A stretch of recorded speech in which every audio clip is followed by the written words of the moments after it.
Hi, this is Richard, and I'd like to talk about Ed Kuepper. Many of the household names of Australian music, Billy Thorpe, George Young and Harry Vander of the Easy Beats, Bon Scott, Malcolm and Angus Young of AC/DC, the Bee Gees, John English, all emigrated to Australia as youngsters. So add to this rogues gallery Ed Kuepper. Born in Bremen, West Germany, December the 20th, 1955, and arriving in parochial and provincial Brisbane, Australia in the early 1960s.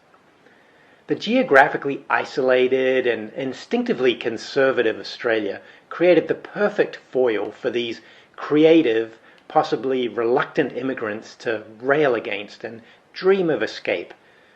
So by the early 1970s, a young Ed Kuepper was already a songwriter and had roped in singer and fellow immigrant Chris Bailey and drummer Ivor Hay into his circle. They formed Kid Galahad and the Eternals on their way to becoming the Saints. In 1976, thanks to their debut single, I'm Stranded, foreshadowing the punk revolution emerging in the UK, and with complete indifference at home, Kuepper and company departed Australia for Europe. And by 1978, with 3 albums and little chart success, Kuepper and Chris Bailey had different ideas of how the Saints should sound. They disbanded, but not before appearing on the famed UK pop show Top of the Pops. Returning to Australia, Kuepper formed the Laughing Clowns. Although the Saints had their R&B inspired use of brass by their LP Prehistoric Sounds, there were some signposts where the Laughing Clowns would take the listener. It's a heady mix of jazz, funk, post-punk angular rhythms, all helmed by Kuepper, who wrote most of their material and also stepped up to lead vocals. At the time, their most recent antecedent would have been James Chance and the Contortions from the brief no-wave scene in New York City, and more contemporaneously with the Laughing Clowns, the London-based collective Rip, Rig and Panic that introduced Nina Cherry to the world. But nothing really sounded like the Laughing Clowns. The Laughing Clowns lasted for 3 wonderful LPs, a handful of EPs, and some blistering live shows before falling apart acrimoniously in 1985. But all the Laughing Clowns studio recordings are available if you can find the compilation Cruel But Fair. So in 1985, with 2 legendary groups already in the rear mirror, the 30-year-old Ed Kuepper put his name on the marquee, and the 11 songs on his debut solo LP, Electrical Storm, were written, played, and co-produced by Kuepper, bar some drums and piano from Lewis Tillett. After sharing the decision-making for the last decade, Kuepper wanted to be in control. The result was a stunning debut that showcased both Kuepper the songwriter and the guitar player. At first listen, Electrical Storm may seem light years from the avant-garde Laughing Clowns, and the arrangements and instrumentation are indeed strikingly different. But by the final Laughing Clowns LP, Ghosts of an Ideal Wife, melody was taking over from the more radical experimenting on the first 2 LPs. This path has continued on Electrical Storm, albeit in a new context. Some of this shift may have been the result of more practical constraints, as the recording was made in a DIY environment. This affected the final sound, and Electrical Storm has a dry, flat production that would not be repeated on future releases. The production was matched by the striking monochrome cover photograph by Judy Dransfield, Kuepper's new bride. She had designed some Laughing Clowns covers and would take charge of the look of Kuepper's work from here while also continuing her art career. Opening track, Car Headlights, features acoustic and electric guitars intertwining that introduce the sound of the LP. The rhythm drives us forward at a gallop. That mixture of acoustic and electric guitars, with the acoustic taking a rhythm role as the electric expansively dances over the top, is intoxicating. As the momentum builds, the song races forward, your pulse will rise to match the frantic thoughts of our narrator. Whatever is happening is sinister and unsettling, as the protagonist is in bushland, crouching behind a tree with a body trying to avoid detection. Lyrically, it's a close relative to Pop Tones from Public Image Limited, although in that song, unlike Car Headlights, we are seeing through the eyes of the victim. Anyway, I'm well past it, my brain's plastered like a cane toad.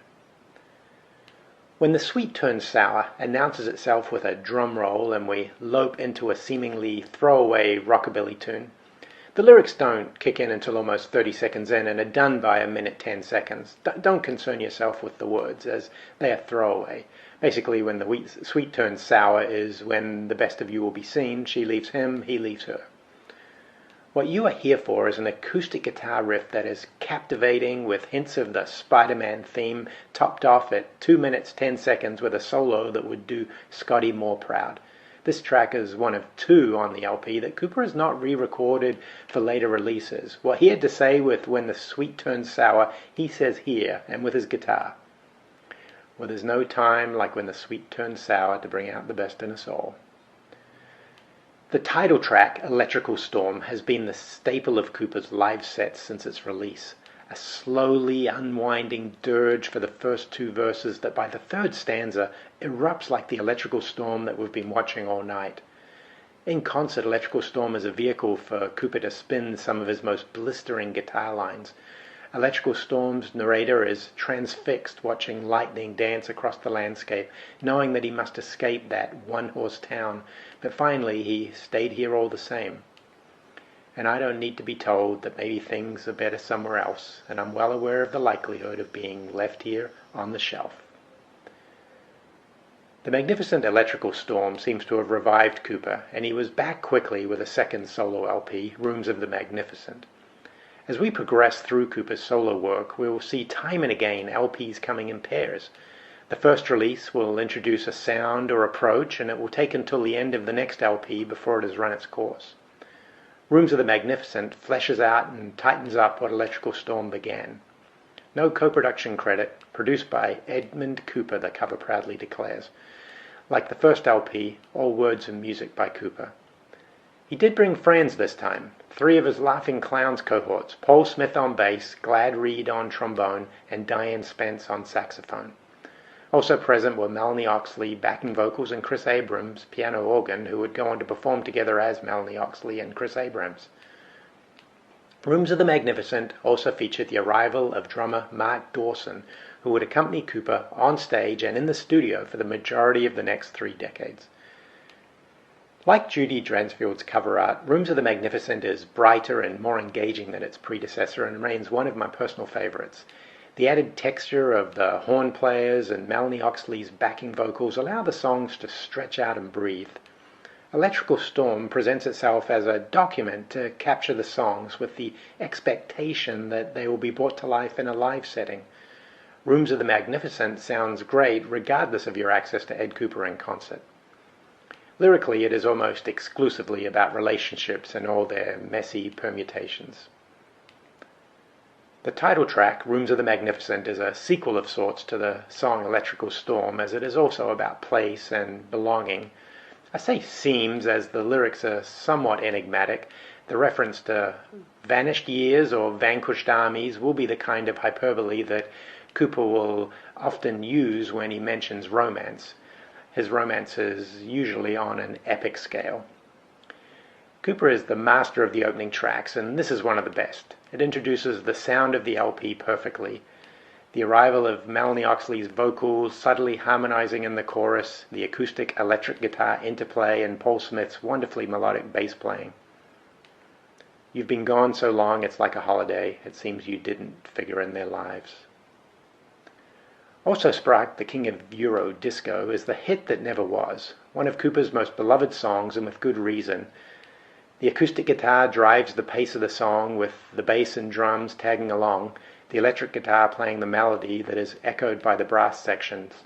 Melanie Oxley's rhythmic la-la-la-la-las is the first voice we hear. Kuepper opens with a witty twist on the opening line of the Beatles' paperback Rider. It took me years to write becomes I read it years ago. You will rarely find an Ed Kuepper LP devoid of humor. He is definitely one of the most underrated lyricists. Perhaps the title of the song was too off-putting for the hit machine, in this case the humor backfiring on him, or in the high-concept 1980s, the roadside miming by the ensemble in the video was not enough to get some MTV high rotation. Watching the video now, all these years later, it's a wonderful document of the players at the time. Kuepper on his 12-string acoustic busking on the side of a dusty highway. The horn section of Kathy Wyness on trumpet and Glad Reed on trombone making a rare video appearance, and Michael Arthur miming electric guitar, harmonica and saxophone. Bass player Paul Smith and drummer Mark Dawson may not have been able to make it for this shoot, looking like they were filmed separately. Melanie Oxley gets to wander in shades and look cool. If you please, dear madam, read this book. I read it years ago, so take a look. A show pony is a character with all style and no substance. The song Show Pony starts with a somber piano and guitar refrain matched by Kuepper's vocals, Melanie Oxley chiming in behind Kuepper's voice in the chorus. At 1 minute 50 we get a tempo change and the horns join in as the intensity builds until 2:50 when a guitar solo leads us to the final raucous 2 minutes where the piano, guitar, horns all converge in the most laughing clowns-like recording had made since their demise. It would have been a lapse to have so many of the clowns on board and not push into their terrain. With the ceiling fan off, you can almost hear the sound from the show. It seems like the missed shot of the single also struck as had instilled in Ed the determination to not miss with his next release. The 1988 LP, Everybody's Got To, has a polish that was directed squarely at the all-important radio playlists. 5 songs from the LP were released as singles: Not a Soul Around, Nothing Changes in My House, When There's This Party, Too Many Clues, and Burned My Fingers. The investment was not just in LP production and music videos. Kuepper was able to perform live with a full band that brought all 3 solo LPs to life. Melanie Oxley and the Laughing Clowns brass players who had been on Rooms of the Magnificent did not return. They were replaced by one woman, Rebecca Hancock, who toured with Kuepper for a number of years. With all that was invested in this LP and how good the songs were, it failed to light the fire under Kuepper's profile that was intended. And it was no fault of the hardest working man in Australian music. The sound that Kuepper had conjured in 1978 with the Saints' Know Your Product on their second LP, Eternally Yours, was revolutionary at the time. The fat Stax horn sound melded with their fast guitar-driven pop was ignored by the public, but absorbed by numerous impressionable young musicians. Kuepper soon left the Saints to take the horn sound into the post-punk avant-garde, but in the 5 years of the Laughing Clowns' existence, many artists had taken the punk soul-inspired horn arrangements into the mainstream. Dexy's Midnight Runners crashed to a #1 with Gino. 3 years later, Elvis Costello, struggling in the commercial doldrums, enlisted those same Dexy's horn players and found himself in the charts again with his Punch the Clock LP.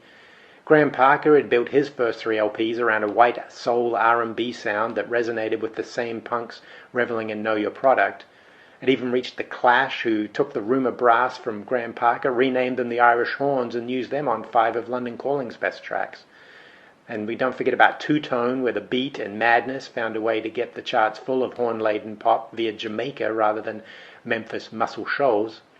Others were taking a detour through the 1960s US psychedelia like the Teardrop Explodes, especially Treason. So, by the late 1980s, Kuepper had found his way back to the sound he had pioneered in 1978, but to the listening public the sound may well have been passé. And the other factor to remember is that the Australian music audience is notoriously conservative, and 1988 was no different. Kuepper didn't stand a chance. Everybody's Got To, the song, is another powerful opening track. Everything that should have had this LP dominating the airwaves is here. A riff that lives in your head long after the song is done, lyrics full of wit and bile, and a band that had honed their skills on the road. I feel I should tell you, I sure love affection, but then, not when I'm driving. The closest to a more intimate sound, No Skin Off Your Nose, is almost a throwback to Electrical Storm, but somehow also a hint to the way forward. The chorus still has the potential to sound like the bombast of the radio-friendly 80s, but everything in between is perfect. A delicate guitar line picks out a tune following Ed's vocal line as the lyrics take a jaundiced and vivid third-person look at the life of a performer. And it's not a pretty sight. Whatever fences Everybody's Got To failed to climb may have been a blessing in disguise for Kuepper. Repeating this formula indefinitely would not have suited him. Everybody grins at you. It's like they like you too much. Happy as Hell is a 4-track EP in search of an LP. 4 songs from Ed's past were revisited, 1 from the Saints and 3 Laughing Clowns. A whole LP of this would have been magnificent. All 4 songs become new again in the hands of Ed Kuepper circa 1989. The remade Sometimes has a less strident vocal than the Laughing Clowns original. Everything's Fine is a far gentler beast, stripped down, slowed down, and removed from Chris Bailey's sneer. The most impressive feature of this EP is how Kuepper has managed to take 4 songs that are without a doubt in the upper echelon of what both the original Saints and the Laughing Clowns created and make the 4 new versions as unique and creative as those originals. The Laughing Clowns recording of New Bully in the Town features some great harmonica, great guitar playing, a monumental piano riff, all held together by Jeffrey Wegener's relentless drumming. The Happy as Hell version starts with a crackle imitating the sound of the needle hitting vinyl, and then harmonica and drums kick us into the familiar tune. Mark Dawson isn't trying to mimic Jeffrey Wegener's virtuoso drumming on the original. He holds things together with a stable foundation, letting the harmonica and horn section carry the tune. Kuepper's singing has begun to evolve since the Laughing Clowns. On the original, regardless of how tongue-in-cheek the lyrics were intended, Kuepper had the disposition of somebody you wouldn't want to mess with. By 1989, when this was recorded, his vocal range is more melodic and far less intimidating. Both versions are worth your time, the latter recording highlighting how great a song New Bully in the Town is, where the original may win you over with the intensity of the performance. A formidable reputation, it's no idle postulation that in every situation I'm the bully of the town.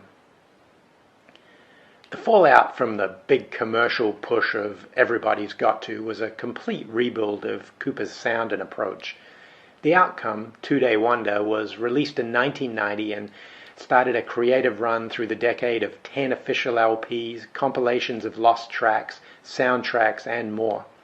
If 2-Day Wonder can be considered the partner LP of Everybody's Got To, it is as a reaction to it rather than a continuation.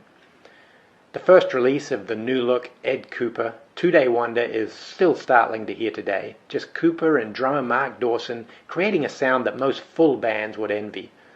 Recorded in a weekend, hence 2-Day Wonder. It includes Skip James, Donovan, Tim Hardin, and Eric Burden covers, the first of many re-recordings of the Laughing Clowns' most famous track, Eternally Yours, and some of the best songs Kuepper has written. Kuepper always has a certain intensity about him. On this LP it is placed front and center. It is an open sound that allows him to shine in a way that he had only hinted at on record before this. He was proud of this record and has revisited and re-recorded There's Nothing Natural on Black Ticket Day and Everything I've Got Belongs to You multiple times since this LP. Always the Woman Pays is the second track and the one where you sit up and take notice. This is a songwriter able to conjure like the blues greats and yet sound completely modern. For 30 seconds we hear a simple strum guitar intro with Mark Dawson tapping intermittently in the background until 40 seconds in, Kuepper starts singing, and although the pace doesn't change, the intensity of his voice makes you think everything is quickened. The guitar part is so deceptively simple sounding. At this point, Kuepper is just toying with us. Guitar virtuoso, guitar gods, all such hackneyed phrases in the world of popular music, usually attributed to some bombastic show-off who can play but has no sense of what a song really needs. This song needs to be Exhibit A on what a great guitar player can achieve when he is trying to communicate a song, not just his playing. A heaven in love and a hell of regret, there's always a woman to pay the debt. What You Don't Know fits in perfectly as a lead-in to Ed's cover of Skip James's I'd Rather Be the Devil. His composition has the gravitas of an established standard. The 12-string playing helps give the song a bright sheen, but Kuepper's vocal performance is one of barely constrained anger and frustration. Mark Dawson's accompaniment starts gently with intermittent bass, drum, and brushes on the snare, building in frequency to match the build-up in intensity. One of Kuepper's best. When I hear you stating the obvious, I think you should go. I know you should blow. I know to you it might seem tedious, but it repeats and it yells in my ear. The stars were beginning to align for Kuepper. On tour in Holland, he was asked to flesh out the minimalist two-day wonder sound. Everything I've Got was re-recorded with a fuller lineup, but before anything more could happen, the Dutch instigators disappeared. Hot Records stepped in, picked up the mantle, and 1991's LP Honey Steals Gold was born. In Australia, this is Kuepper's most successful, or at least best-known LP, and it deserves all the praise it gets, but is a high point in a career of many high points. The cover art continues to be by Judy Dransfield, and on Honey Steals Gold she outdoes herself, a stunning, stark, monochrome image that captures the LP's beauty. Drummer Mark Dawson is assisted by the return of Laughing Clowns, New Zealand native Chris Abrams on keyboard, and the arrival of Sir Alfonso on bass. Sir Alfonso will be a regular fixture on multiple instruments for many more of Kuepper's LPs. Opening track, King of Vice, is epic in scope and sets the mood for the LP to follow. Chris Abrams' piano intro takes us 30 seconds in before the other instruments join. The sound is full with the added instruments, especially coming off Two-Day Wonder, but the sound is also crisp, with each player distinguishable in the mix. Even without added horns, there are echoes of the Laughing Clowns. The piano is given free rein, and Chris Abrams does not disappoint. And the other three keep pace. Listen for Mark Dawson's drums in the last 2 minutes especially. Kuepper's voice does not arrive until 3 minutes and 25 seconds. His voice sounds great, singing in almost hushed tones, the lyrics enigmatic, biblical imagery through a Middle Ages perspective. Powerful, if not completely comprehensible. King of Vice comes in just under 10 minutes, and there is nothing to suggest that it couldn't have gone for much longer, and it would not have suffered a bit. It's more than exploitation, it's more like a morality play, picturing me as your King of Vice gives life that certain something. The title track, Honey Steals Gold, takes the King of Vice template and runs with it. A dirge-like, largely instrumental with a short singing passage that is repeated twice. No piano, instead what sounds like two guitars, one chugging the rhythm, the other playing a melodic line, inching towards the heaviness that would become the Ain'ts, a power three-piece that Ed somehow managed to find time for while still being the most prolific artist of the 1990s. Well, I don't know, but I've been told the Nazis done stole Honey Steals Gold. Recorded immediately following Honey Steals Gold, 1992's Black Ticket Day is a companion piece to its predecessor, but with its own identity as well. Chris Abrams doesn't return, so Kuepper, Mark Dawson, and Sir Alfonso are joined by Peter Bull from Paul Kelly and the Messages on piano keyboard, and New Zealand-born saxophonist Tim Hopkins, who also appeared on the two Ain'ts LPs Ed also released in 1992. Cameron Lundy is on string bass, and Paula Punch is on vocals, and she has since gone on to have a successful solo career in Australia. The beautiful remake of Two-Day Wonder's There's Nothing Natural, the hit single that never was, Real Wild Life, or the catchy title track, Black Ticket Day, are all going to grab your attention on first listen. But experimentation is more in the air with this LP. Some jazz stylings were added to the long instrumental passages. To get the flavor of this new sound, listen to the magnificent extended workout of Blind Girl Stripper that its over 9-minute run builds with the help of the Hub String Quartet to a stunning climax. Or Help Me Understand that starts with a brief excerpt of a reimagining of Skip James's Cypress Grove blues before transforming into Kuepper's own downbeat avant blues. It's the same Cypress Grove blues Kuepper will record in full very soon. The opening track, It's Lunacy, finds its groove quickly, the piano carrying the melody. Kuepper comes in quickly and recounts a love turned to farce. He sounds resigned to what his relationship has turned into, and the music matches his calm outlook. A positively joyful tune to reflect on the jaded relationship. The lunacy is living in denial of a never-there romance. But I never thought I'd see the day that I could finish a song that way. It's lunacy. The final track, Walked Thin Wires, is a showcase for Tim Hopkins, who leads us in with a saxophone refrain, joined with a skipping drum pattern, soulful organ, and one of Kuepper's best vocal performances. A softly melodic sing-speak that works perfectly. Walk Thin Wires is a farewell of sorts for a while to this more avant-garde jazz-inflected styling. and it is a glorious farewell. I saw some Mormons talk to Mother. I turned to watch them from inside.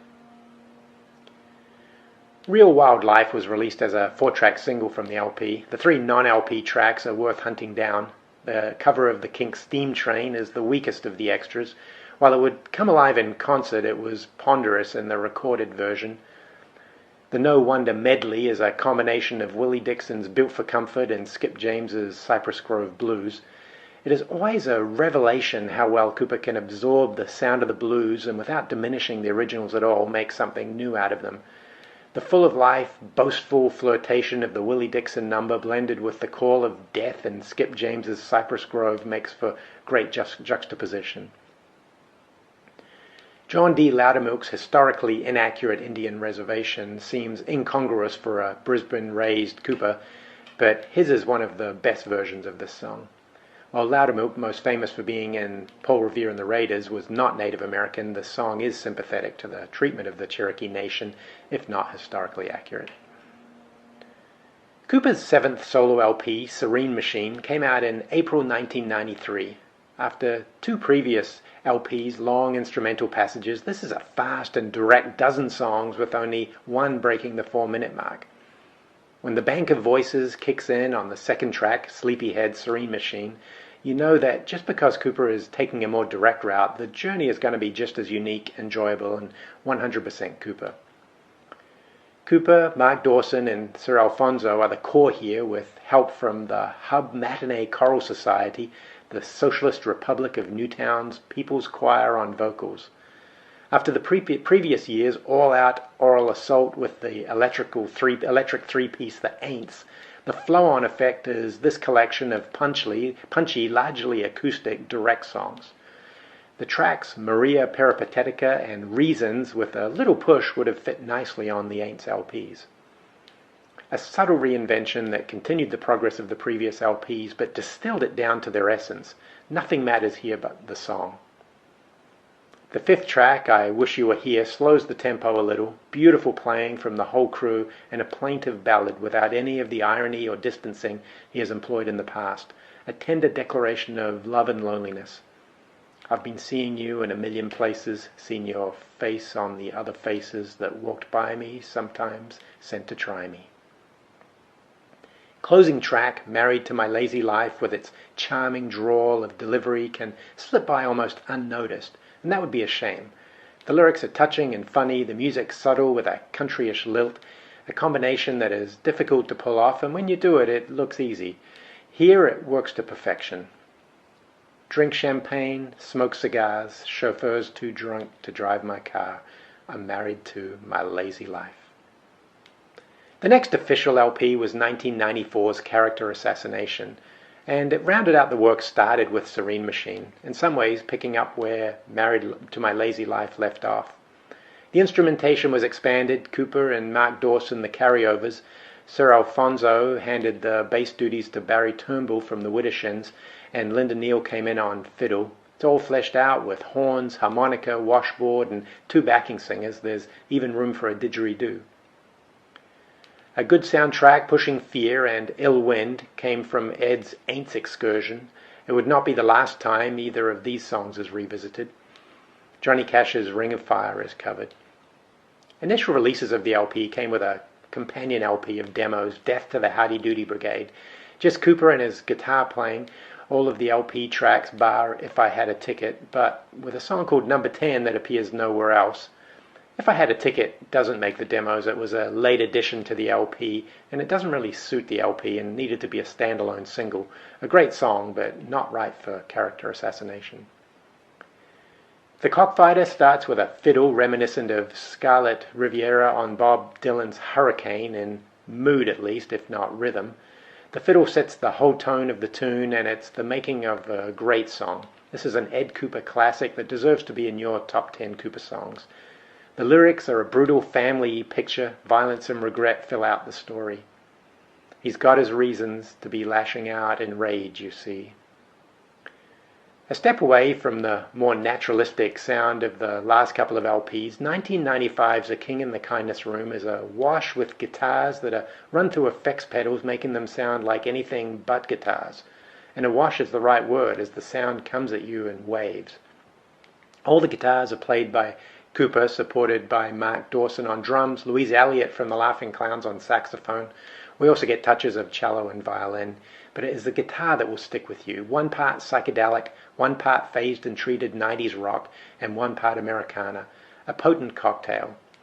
Perhaps Space Pirate gives the intent most vividly as he tears apart Told Me from Electrical Storm and rebuilds it as something completely new. Kuepper never separates himself from his past as he constantly reinvents it. My only ray of sunshine was a gun. He includes two solid covers, AC/DC's Highway to Hell and Canadian singer-songwriter Gordon Lightfoot's Sundown. An island of calm in an LP that is hectic and experimental, Messin Part 2 is 7 minutes of acoustic guitar and drums that build to a stunning climax, aided by cello and violin. It features some of Kuepper's most heartfelt lyrics on an LP that is not designed to showcase lyrical content. A distant, kissing cousin to the Saints' Messin' with the Kid, a standout in Kuepper's career, this beautiful song, in its simplicity, becomes the centerpiece for one of Ed Kuepper's most experimental LPs. There's a part of me that hates everything I do, a bit like you, I hear you say down low. They Call Me Mr. Sexy is a 9-minute theme for a movie that was never made, Creedence Clearwater Revival versus the Third Reich. With saxophone and flute from Louise Elliott, it is easy to make the Laughing Clown connection, but this engaging and thrilling instrumental epic may share instrumentation and players with the clowns, but it is a completely different animal. The saxophone and drum lead you along as Ed sits in the background on guitar until it builds to a beautiful cacophony. It has been built so seductively that you are there for the whole ride.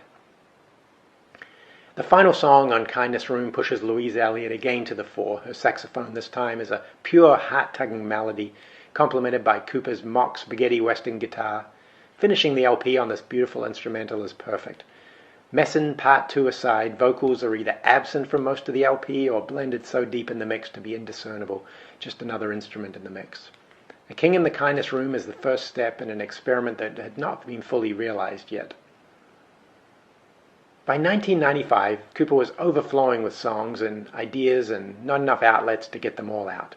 To combat that in those pre-internet days, Kuepper started some mail-order only releases. So before we can finish the experiment started in the Kindness Room, we take a detour for a couple of enjoyable diversions. I Was a Mail-Order Bridegroom is 16 tracks, all solo acoustic. After several years touring with The Yard Goes On Forever, and seeing them was one of the truly great concert experiences, Kuepper toured solo, and this made a nice accompaniment. 12, a reworking of solo Ed Kuepper songs, Messin' with the Kid from the Saints Debut LP, and 3 cover versions. Another take on Cash's Ring of Fire, The Who's The Seeker, and Teenage Idol, made famous by Ricky Nelson in 1962. Not an essential addition to Kuepper's catalog, but his reworkings are always worth hearing. Also in 1995, the companion to I Was a Mail-Order Bridegroom, The Exotic Mail-Order Moods of Ed Kuepper, again exclusively available via mail order, like its predecessor, a collection of cover versions and reworkings. This set is not solo acoustic though. I'm assuming Kuepper plays all of the instruments as no musicians are listed. The bulk of the songs are traditional blues reinterpretations, Sam Hall, When I First Came to This Land, and 2 takes on the perennial Stagger Lee. One of the cover versions is worth an aside. Kuepper covers Place Where the Night is Long, a song by fellow Australians The Apartments, listed as The Night is Long here. The main man of The Apartments was Peter Milton Walsh, who also played bass on one version of the Laughing Clowns. He also played in Out of Nowhere, who Kuepper released on his Prince Mellon label, and at one point that band featured Laughing Clown Jeffrey Wegener. Considering Walsh also played with the Go-Betweens at one point, and Go-Between Amanda Brown featured on a later version of The Apartments, you can see how close-knit the Australian music scene was in the 80s and 90s. To add to that theme, Ed takes on Nick Cave's Do You Love Me, and a year later, Nick would feature his take on Stagger Lee on his Murder Ballads, a song Nick Cave still finds room for in his concerts. As much as this is a companion to the Mail Order Bridegroom, it is also a great link between Kindness Room and the next LP, Frontierland. The LP has experimentation with found sounds, most notably a CB radio training excerpt, and with tunes that sound like they belong on a movie or TV soundtrack, an area he would explore more in coming years. The opening and closing tracks, Lights Up and Lights Down, fit with the soundtrack mood perfectly. The highlights, apart from the magnificent take on the Apartment song, are the Animals' When I Was Young and David Bowie's The Man Who Sold the World. Ed's version is the #1 version, superior to Bowie's original and Nirvana's unplugged version. The only wholly Ed original on the LP is Memories Are Made of This, a remake of the Saints track from 1978's Eternally Yours. Of the two original mail-order releases, I prefer this one. Kuepper is never going through the motions, but on the mail-order Bridegroom, he is securely in his comfort zone. Nothing wrong with that, but the willingness to stretch himself on exotic moods is refreshing and more in tune with Ed's musical restlessness. In 1996, Frontierland, with its subtitle The Adventures of Captain Shark, arrives, and it is sublime. A King in the Kindness Room's bold experiments filtered through exotic mail-order moods to produce a work that towers in the Kuepper canon. 9 songs that are some of the best Kuepper has recorded, accompanied by drummer Mark Dawson. Sir Alfonso is back, credited not with bass but loops and samples, and a whole swathe of musicians, bringing keyboards of various types, various brass instruments, harmonica, violin, banjo, double bass, electric bass. Mark Dawson even utilizes the octopad. This one must have had a significant budget. If that is the case, it is utilized differently than Everybody's Got To. As good as that other big-budget extravaganza might be, it fell a step behind a follower. Frontierland leaps to the front of the pack. Early Kuepper solo LPs were self-produced, but starting with Black Ticket Day, Phil Punch had been co-producer, and his impact was immense, especially on this LP. Punch utilizes the studio as an instrument, is credited as an arranger, and contributes backing vocals and guitar himself. Kuepper wrote all the songs, except for Roughneck Blues, a traditional song recorded in 1932 by the Allen Brothers from Tennessee. And Kuepper's version here sounds more 1932 than the Allen Brothers themselves, with worn vinyl static embedded into the recording, a marvelous kazoo intro, and Kuepper's voice sped up slightly to sound nothing like him, but to sound authentic 1932. Covering the song also gives you a nod to the origins of the Laughing Clown's Ed Kuepper classic, New Bully in the Town. I'd rather not be a society hound, I'd rather be called the bully of the town, goes Roughneck Blues. And while the remainder of the LP doesn't include any remakes of his earlier material, the shadow of the past is never far away.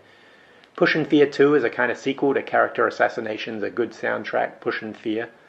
The horn blasts of Weepin' Willow, taken from Rooms of the Magnificence, also struck the king of Euro disco, and the melody of How Would You Plead, a throwback to Honey Steele's Gold's The Way I Made You Feel. Like Muhammad Ali in his street poetry prime, Kuepper finds great success in hyperbole, and the opening track, All of These Things, makes a love story into a civilization-dominating epic. These are some of Kuepper's best lyrics and are a love song that even the most cynical can get behind. A muffled and a 1, 2, 3, and you are into this dream pop masterpiece. The tension in the song comes from the restraint. Vocals are melodic and hushed, horn and keyboard interjections raising the ante as the impassioned lover's list of how his love will be immortalized escalating with each verse. Kuepper's only sideways glance at a possible flaw in this relationship coming in the chorus. All of these things will last long after I've long since forgotten you. All of these things will last long after you've long since forgotten me. But we won't let the cold water of reality dampen the moment. Students of romance study everything we said. Fireman Joe starts like an exotic mail-order moods track, and it confirms how much of a trial run that LP was for Frontierland. Released as a 2-part CD single before Frontierland's release, this allowed Kuepper to introduce the sound of the new LP and add 6 tracks that didn't make the long player. Those extra tracks are worth your time. They most definitely are a continuation of the exotic mail-order moods with found sounds pushing the experimental side of Kuepper's creativity. At the very least, you will expand your CD radio knowledge. Fireman Joe itself takes the experimentation and melds it with a perfectly crafted pop song. A descendant or sequel of sorts to the fireman with his hourglass and very clean machine and the Beatles' Penny Lane. The name was possibly inspired by Fireman Joe, a Virginia Hunter book Kuepper would have been the right age for. A perfectly crafted pop gem was not enough to make any kind of commercial impact, but that just means you get to discover it for yourself. The keyboard refrain and Kuepper's relaxed melodic vocal will have you so hooked that when the brass comes in, you'll be smiling with joy at how easy Kuepper makes something this complex look. The original LP release came with a second disc called Samplerland that featured a selection of Kuepper's earlier releases to entice you to dig further into the catalog. Between Frontierland and the next official release of new material, Kuepper found time to make more music available via mail order. Starstruck, music for films and adverts, a 28-track LP of instrumentals that, as the title suggests, would be perfect for filmmakers. It included a handful of instrumentals and rearranged versions of previously released material, but was largely all new compositions. The Australian movie The Christmas Cake took the hint and did feature 4 of those pieces in its soundtrack. A highly recommended release.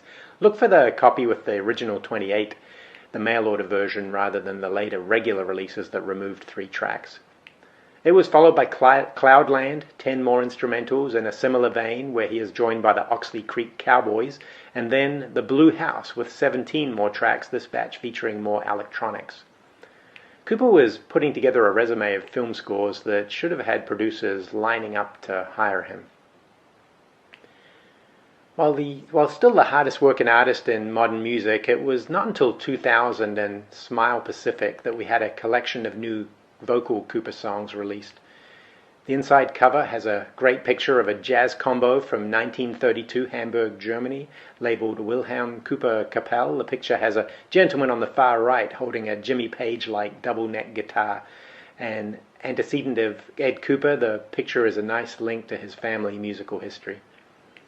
After the high watermark of Frontierland, Kuepper took a step back into his comfort zone for this release. Mid-century electric blues as the foundation, and the opening track is a good start. Cinnamon has been recorded by multiple artists, but any new take on it is going to be measured against Nina Simone's career-defining version.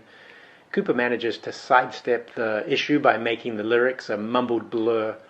Nina Simone's is built on her drawing the history of a whole subjugated race out of the lyrics, accompanied by her masterful piano playing.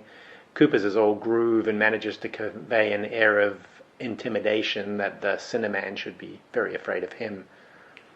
The cover of the well-trod Fever is less effective, a rare misstep in Kuepper's history of excellent cover versions. To help confuse you even more, we get a Kuepper song Starstruck with no connection to the previous LP of the same name. Overall, the LP is workmanlike, not unenjoyable and not without its moments of excellence, but not top-tier Kuepper. When you listen to Smile, Pacific, this will seem like a harsh assessment, but Kuepper had shown, especially on his most recent LPs, that he could take the tropes of more traditional music forms and expand them in a very palatable way, even to somebody raised on tradition. Smile Pacific has some well-written songs and features some great playing, but being weighed by the weight of that tradition, it becomes just one of many. Everything in the World is more pop than most of the LP, and one of the highlights. The piano playing by Charlie Cole is the making of the song, along with Kuepper's laid-back singing. The lyrics are more evocative for the images each couplet creates than overall coherence, but enjoyable all the same. Many thousands of reasons to be forgiving, almost more than there are stars in the sky. The Kuepper-penned closing track, Here to Get My Baby from Jail, is deep in the mid-century song tradition and is the best of Smile Pacific. This slow, brooding song has all the intensity Kuepper can bring, the restraint of the first half on the song giving way to New Orleans-ish upbeat magic until it collapses at the end when our narrator realizes it's clear that I don't have no bail. Gene Lee and the Yellow Dog was released in 2007, and Kuepper has been very open about the longest stretch of his career without any new material. To quote, I went through a sort of personal situation where I guess I just couldn't write and didn't want to write and just felt ambivalent about even playing music. The Jean Lee of the LP title was the last woman executed in Australia.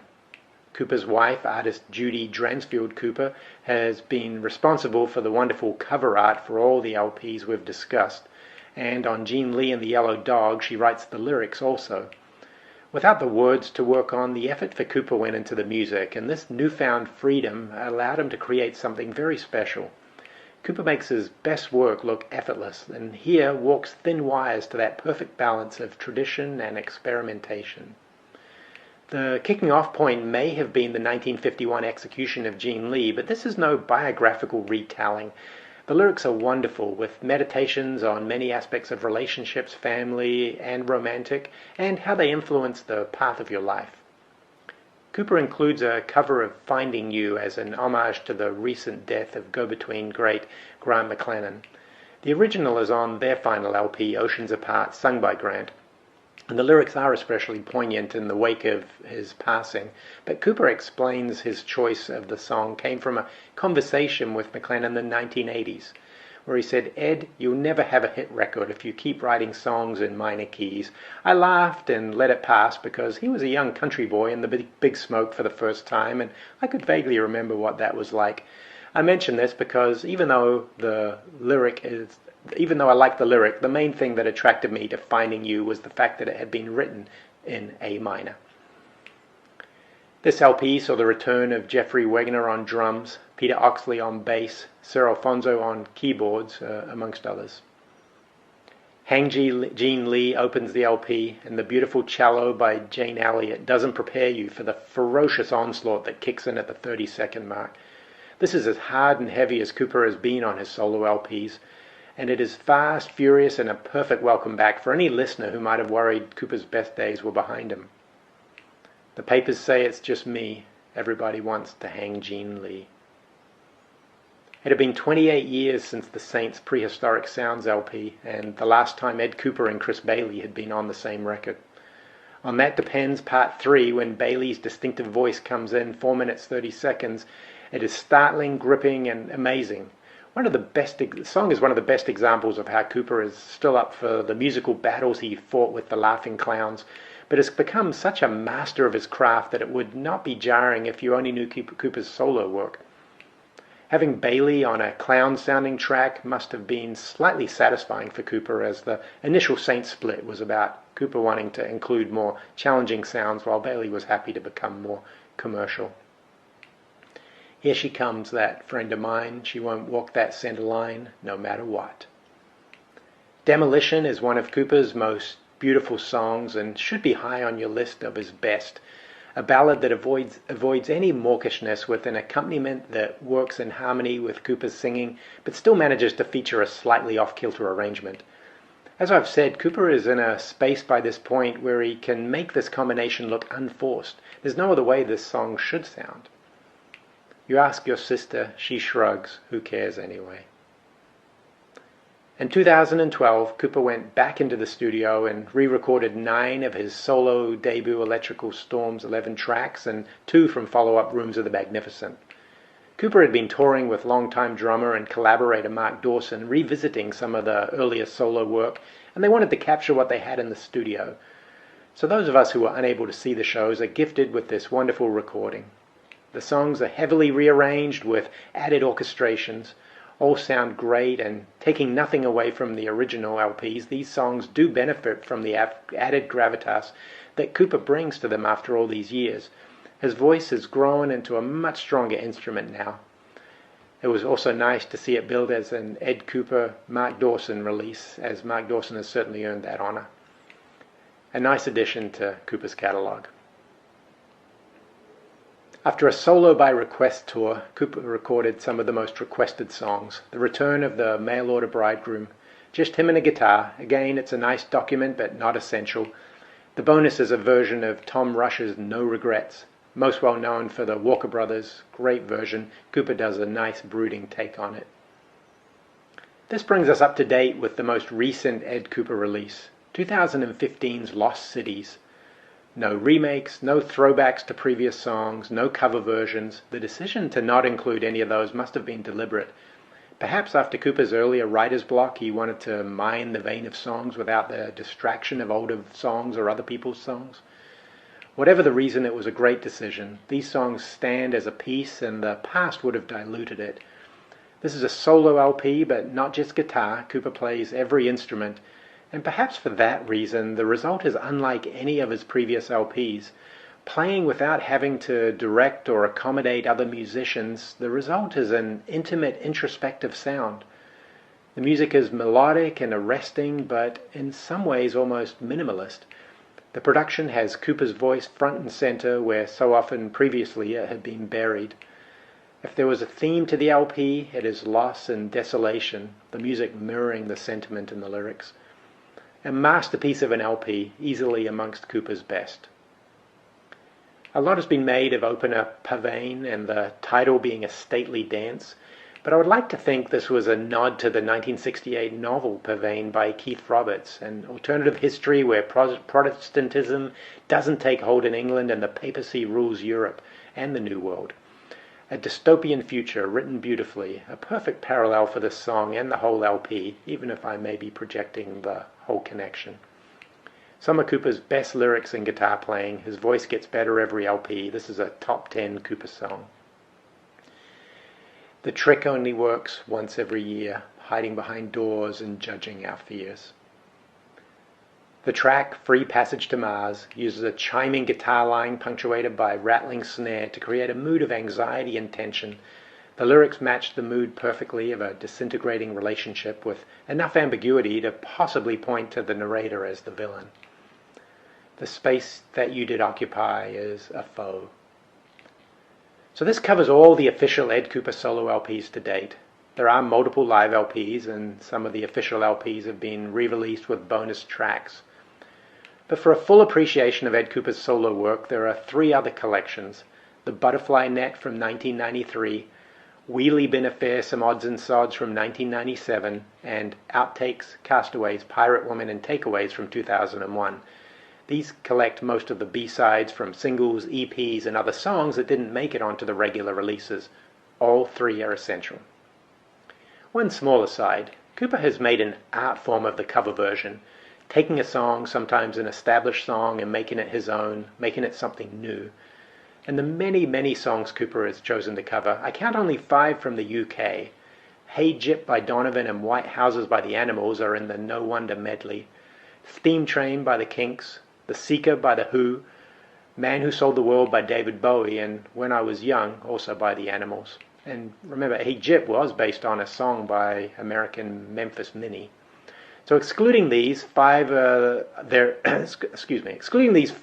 are covers of other Australians: AC/DC, Nick Cave, The Apartments, The Go-Betweens. Great songs, done well, but covers of Kuepper's colleagues and peers.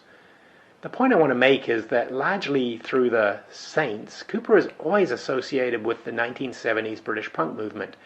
But in his eyes, we're looking elsewhere for inspiration: mid-century North American country blues, soul, and psychedelic rock. This is where Kuepper finds his inspiration, and this is not unusual, but what is unusual, possibly unique, is Kuepper's ability to take these songs, a world and a culture away from him, and inhabit them fully. Songwriter, guitarist, and singer Ed Kuepper should be thought of in the same context as many of the great artists whose work he covers. From Kuepper himself, there's an area where jazz and rock and roll and country and folk music meet, this area that's hard to define. It has this element about it, a universal rhythm. It's a great thing when it happens. Now, go listen to Ed Kuepper.